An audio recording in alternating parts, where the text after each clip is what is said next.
Chief Advisor Dr. Mohammad Yunus said his government will undertake important reforms in the labor section in an effort to attract more foreign investment in the country's manufacturing sector.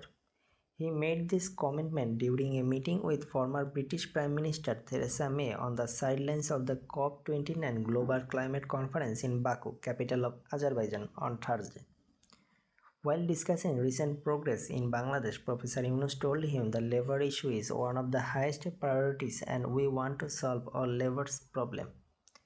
Theresa May also expressed willingness to work with Bangladesh on labor issues. He also discussed issues of human trafficking and immigration with the chief advisor. Professor Yunus called for increased migration from Bangladesh to Europe through legal means, saying it would reduce risk and irregular migration and act as deterrent against human trafficking.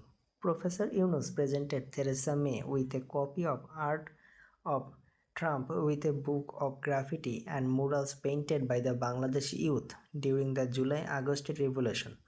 At this time, Lutfi Siddiqui, Special Envoy of Chief Advisor Lamia Morse, Senior Secretary and Chief Coordinator of SDG Affairs M. Anamul Haq, Ambassador of Bangladesh to Turkey and Azerbaijan, were present there.